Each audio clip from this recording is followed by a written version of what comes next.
niguo gutigirira akoro matura-ini ni marorwo na njira igwete muingi mwena wa Gatundu ya muhuro riu ni ubundithitio njira cia kurora akoro niguo gutigirira matire na ihinda iritu ona riria mari micini. Mutarani Regina Wanderini ukoretwo agitabania githomo giki. Akoro aingi ni matiganeirio muno tondu andu riu ni mena mathina maingi na ni mathire kuruta mawira norona wacio mamatiganeirie ti kumathura ni tondu no muhaka magacarie mbeca na riu ri mundu uyu ri mucii ri aikara na nyina ucio kana ithe ucio ri ni arabatara kuria na ndari na mbeca no kuri angi marigagwo ni atia megwika nao. Aria mamukirite githomo giki makiuga amwe ao maguciririo nikio amu mari na aciari akoro aria angi makiuga ati kiri na mieke ya mawira mabũrũri-inĩ ma nanja. Na gitumi gia kujoini ni tondu nie ndina aciari akwa umwe ni mukuru na ni aurite nginya maitho na ni nie ndi marora twina my wife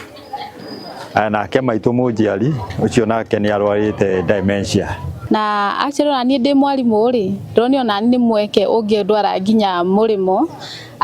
ndiko gutire mawira ni maingi the youth ni tuyumirie twike cost ici tondu okay ti cost ureka ihinda iraihu no ni cost irakuhe a lot of eyesight ya kuona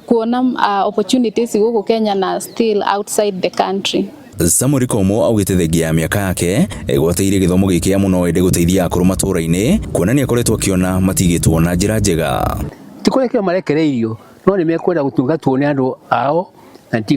ndikuga ati matiratungatwo ni maratungatwo no ni tukwenda kugena umenyo makiria na nikio ndathomaga githomo giki kia Farek nigetha hote kumenya gutungata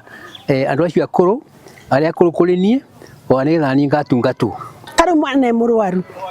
ni ariraga mundu toyo mukuru ni mundu mugima na ni mundu riria murwaru ndekurira no ni ukuona ni hena change na tukimera mundu anitumathomithitie kuroraga ndariri ta icio ukamenya mundu uyu riria ataraigua wega ungimwika atia kana ungimwira atia nigetha amenye ni ndiraigua wega nigetha ateithio. Githomo giki gikinyanirio kwa unyitanani na kiama kia ahuri a biacara gia Kenya Chamber of Commerce ruhonge rwa Kiambu. Murugamiri munene Richard Ndung'u akiuga ati maratanya kuheana mieke 10,000 ya mawira nja wa bũrũri kuri aria mari na githomo giki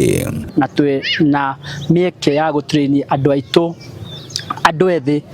nigetha mahote kuona mawira mahote kurora aciari aitu tondu wira ni wira na njuge ithuĩ twita Chamber of Commerce thĩinĩ wa Kiambu chapter twina muoroto wa gukorwo tukiandika andu kana ciana citu makiria ya 10,000 kwa miaka 3 yukite. Griffith Rainoro TV kuma Gatundu ya muhuro kaunti-ini ya Kiambu ni njetagwo Weru wa Mwangi.